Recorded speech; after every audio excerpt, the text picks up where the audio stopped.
Hello and welcome to the Life of the Troxels. My name is Laura and I am a mom of three. I have three girls, a 5-year-old, a 3-year-old, and 18-month-old, and I'm currently 23 weeks pregnant with a baby boy. And I would consider myself an experienced mom, and even having 5 years of experience as a mom, I'm always looking for new products that might be helpful to make mom life easier, especially as you have more and more kids.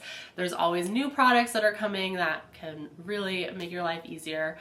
But I've seen so many times where the products are not helpful to me, but maybe are just extra clutter, take up space, and I don't find the value in them. So I want to share the baby products that I won't be using as a mom of 4. So starting off strong, this is a controversial one, but sleepers with 2-way zippers. Everybody's talking about it. Kylie Kelsey literally just had her podcast come out where she's talking about her 2-way zipper and like using them in the middle of the night. But here's why I don't like them. Because when you're unzipping them from the bottom just to get their feet out for a diaper change, you still have to unzip them all the way up in order to get them out. You don't just unzip them halfway because the diapers, you gotta unzip them all the way. And then what happens is, what if you don't realize that the onesie or the sleeper has like a blowout on it, or it's dirty and now you have to change it? So, you're changing the diaper. Oh, I realize that it's dirty. You got to put the baby back into the sleeper, zip it, and then unzip it the other way to properly get them off. Because if the zipper's up at the top, you can't change them. And that has happened to me too many times where I'm like, you just got to zip them one way. Whether there's 2 zippers or not, I only zip them down. So the next one is the Owlet sock. And this is a little device that you Velcro onto your infant's foot, and it sends information to an app in your phone. And I don't even know what the information is. It's a heart rate and like oxygen levels or something like that. And then if it goes below a certain number, it like sends you an alert on your phone and like is like, hey, watch out. I can definitely see why moms and parents would be interested in this product, because obviously you want the safety of your child. But to me, I knew that that would just add to the anxiety of having to make sure that was attached and checking the app constantly. And if there was a alert going off and I'm freaking out about it, I knew that that wasn't something I was interested in, as well as having that attached to my child, like every time they're sleeping, taking it on and off. It never appealed to me, and I realized that just a regular baby monitor with a camera, or even just having them sleep in the same room as me, I was able to monitor them just fine. And the next one is the Doona stroller. And this is one of the strollers that has wheels attached to it. So you clip it into the car. When you take it out, you can drop the wheels down and immediately push it as a stroller. Very similar to an infant car seat, just with the addition of the wheels. But there's a couple of reasons why I don't like it. One, it's not good for C-sections. It's way too heavy for a C-section mom to be able to maneuver. Number 2, I am 6 feet tall and it is short. That thing does not extend high enough for you, so it's not very comfortable to use.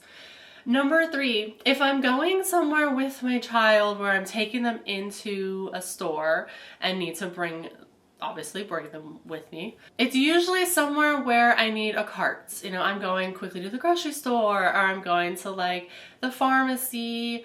I've done it just doing like a run to Target for like diapers or whatever it is, and I need a basket. The Doona doesn't have any storage underneath it or a basket. So if you're like, okay, I'm taking my child to the store with my Doona, what do you do with your shopping? Do you push that and then push the cart with it? Now you have to bring 2 people with you. Do you stack it up on top of the baby inside the stroller? Like, I literally can't. I don't see the purpose of it. What I did instead is I did have an infant car seat, but I also got the stroller and a stroller attachment.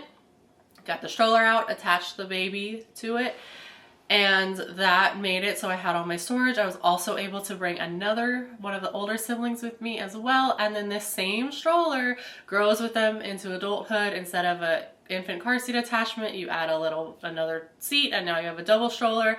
I have gotten a lot more mileage and use out of that situation than a Doona stroller where your baby grows out of it in 6 months. This is kind of like a two-parter, but you either need a swing or you need a bouncer. I don't think you need both. And it's kind of hard to decide which one that you want, especially as a new mom, because you're not sure what your kid's gonna like. Every kid likes something that's different, but there's so many times where they buy this very expensive baby bouncer and their baby doesn't like it, or they're buying a swing and they don't end up using the swing. So it is a hard choice. I would say you'd pick one or the other and go with it.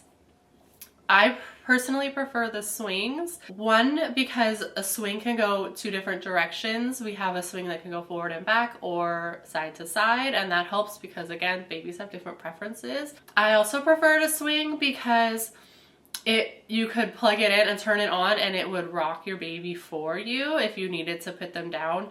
A bouncer, obviously it doesn't move unless the baby's kicking their own feet or you're over there pushing it and rocking it. So I feel like a bouncer helps a little bit when they're a little bit older, while a swing is very helpful in the really young newborn infant ages. So another one is a bottle sterilizer. Now, I totally on board with sterilizing your kids' bottles, especially when I first buy them or first I get them out of storage, wherever it may be. I'll wash them, I'll sterilize them, let them dry. But in between uses, I just wash them and let them dry. I don't feel the need to sterilize them. I think that's a little bit different if you have maybe a baby that has some medical needs or needs a little additional attention, but I don't think you need it to be sterilized literally every bottle. And you also having like 8 bottles a day. So, I mean, some of these sterilizers don't even hold that many. So you're running it like multiple times a day. It takes up countertop space, which I don't have a lot of. If you have a larger kitchen, maybe this is an appliance you'd want to leave out on your counter, but that was not an option for us and our kitchen. And there are different options as well for sterilizing. You could obviously do just the boiling water. They also have different bags that you can steam in a bag in the microwave, which is a lot faster, a lot easier cleanup, and doesn't take up as much space. So different options. Bottle sterilizer is not an option for me. I know a lot of people will maybe put their bottles in the dishwasher and again, sterilizes them, dries them super easy. I found that it took the labels off the side of it really quickly, so I wasn't able to get as much use out of my bottles if I was using them to measure. So I personally don't run them through the dishwasher, but there again, so many options. So here's one that I know is very popular, and that is the diaper genie or any type of diaper pail. Now, I think this will kind of depend on the house that you live in. Like maybe if their rooms were upstairs, somewhere very far away from where the trash can is, you would want something like this. But I feel like generally people are not happy with the diaper genie. They say it's a lot of hassle changing the bags. It's really smelly. You can't use it for other purposes. Takes up a lot of space. So I never had one. I was never interested in having one. I literally just had a step can, trash can in their room, and it was about the size of like a grocery shopping bag. I'd put a grocery bag in it, put the diapers in it throughout the day. At the end of the day, that goes into the trash. I also live in a 1-story home, so it's also very easy to just bring the diaper into the main trash in the kitchen, and when that gets taken out outside.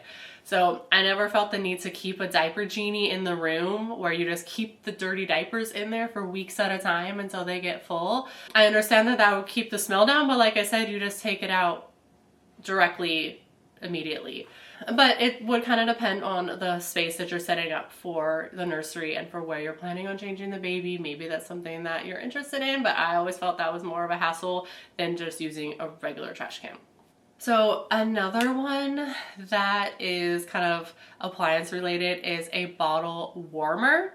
And this goes along the same lines as the bottle sterilizer, where it takes up space, precious countertop space that I do not have. And there's also something called a microwave. So I put some water in a mug and I microwave the mug, and then I put the bottle in the mug with the hot water, and I magically have a bottle warmer that I got for free. So I even like that because then you could take the mug with the water to wherever you're going to feed the baby. So we would bring it down onto the coffee table or into the nursery with us, and it would be able to warm up. And then as it was ready, we could get settled with the baby and then feed the bottle right there instead of having to retrieve it from the kitchen and come back for it. I know other people will warm up water on the stove and then put the bottle on the stove and let that happen as well. That's a really good option. I don't put the milk or the formula, whatever it may be. I don't put it into the microwave in the bottle and then warm it up. I do use, just warm up the water and put the bottle into the water. That I know helps a lot with like uneven heating and like potential scalding and things like that. But a specific bottle warmer, that's another appliance that I have to pay for and store, is not something that I was interested in. However, my sister has 4 kids and she has used a bottle warmer for all of her kids, and that barely made it through. So that's another thing. If you have lots of kids, and bottle warmer might be something you'd have to purchase multiple times. But she thought that it was important to her. So obviously every parent and every mom has different preferences. So next is the wipe warmer. And again, this is something that I feel like most people have decided isn't necessary, but there are definitely some parents who feel like that is necessary. I don't live in a particularly cold place, so I didn't feel like my babies got too cold with the room temperature wipes. I could see it would be a little uncomfortable perhaps if you live somewhere a little bit colder, but you also only have the wipe warmer if you're changing in one location. So if I was changing them in their room, I'd have the wipe warmer, but if I was changing them on the couch, we would not. If I was changing them on the go in the diaper bag, we would not, and they would be having cold wipes, and they survived. So I didn't feel like a wipe warmer was necessary. If that is something important for you, for those late night changes, then there you go. So here's another kind of appliance situation, and that is the baby brezza formula dispenser. It doesn't even have to be baby brezza. It could be like any of the little formula dispenser thingies. I use formula for my babies. I did a combo breast milk and formula for all of my children.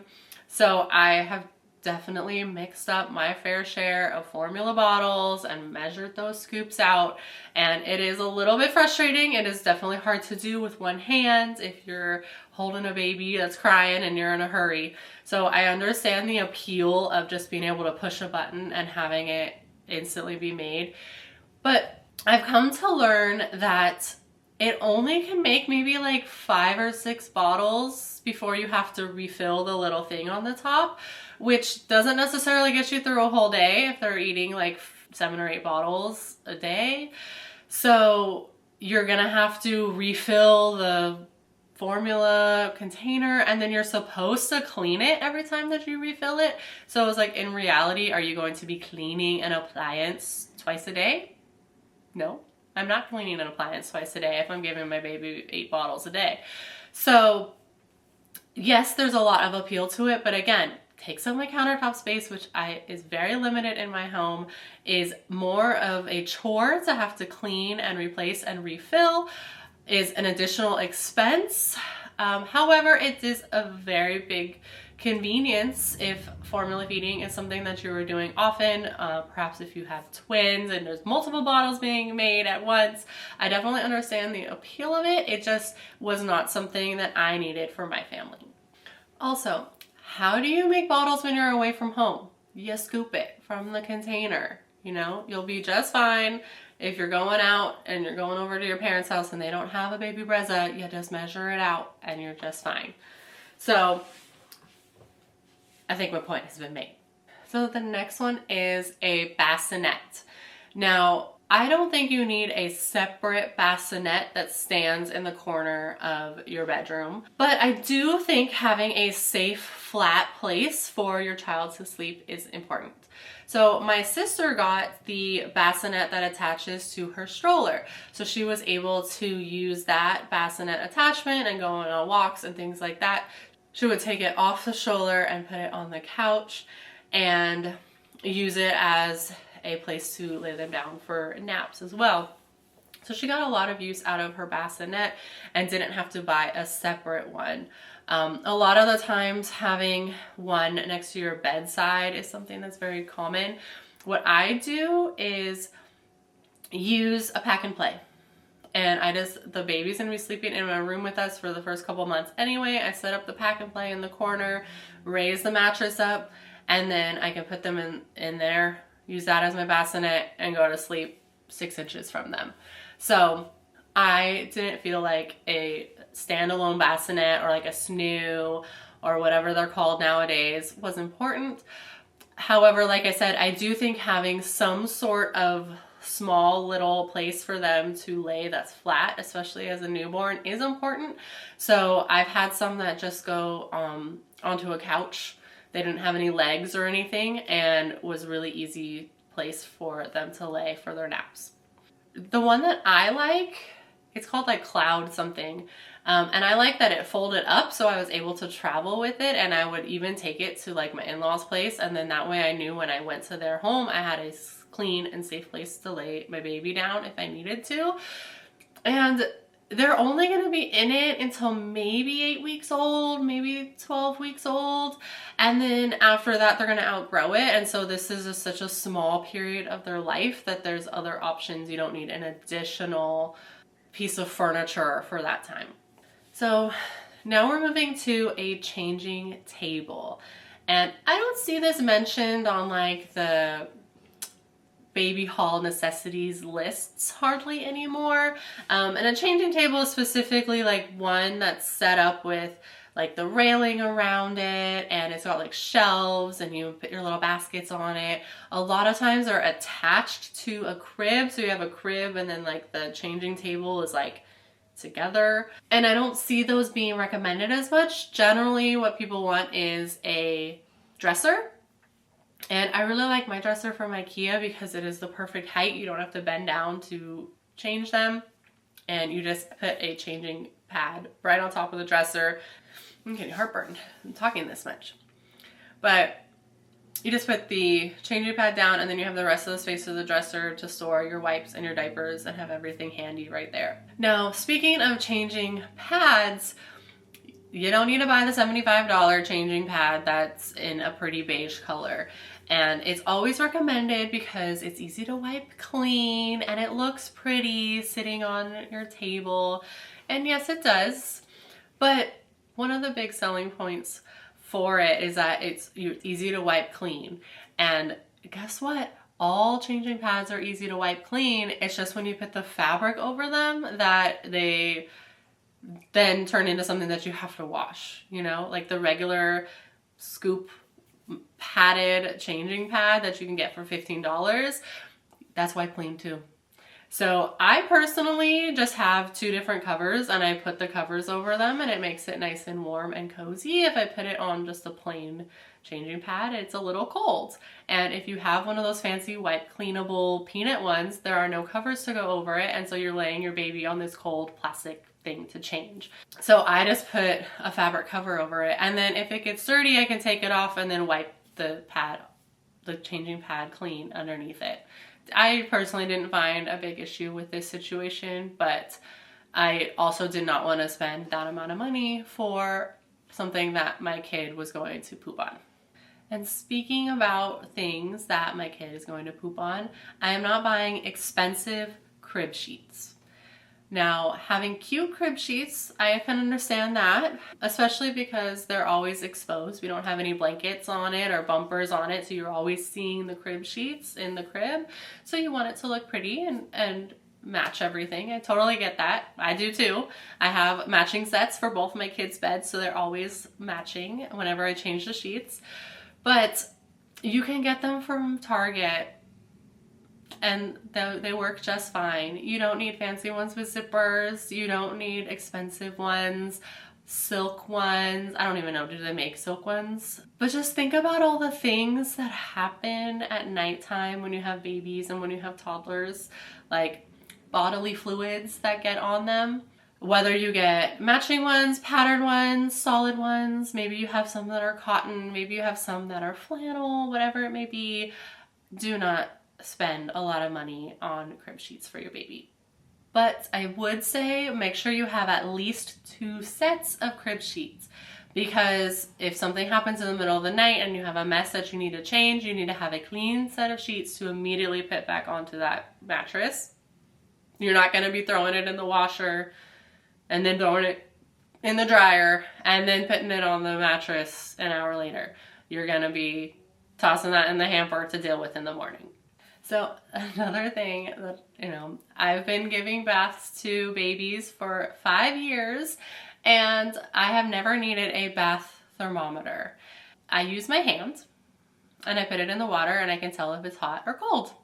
And sometimes it might be a little hotter and sometimes it might be a little colder, and so you adjust, and maybe your baby has different preferences.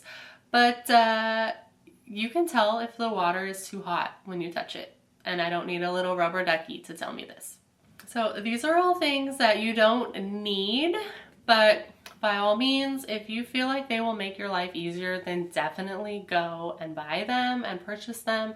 And I really hope that it makes your motherhood and your parent journey a little bit easier. But what I want to say is that if you don't have the money to buy them or you don't have the space to store them, you do not have to have these items. These are additional items that might be something that's important to you, but there are always alternatives that are cheaper, more easily accessible, and maybe take up a little less space if you have a small home like I do.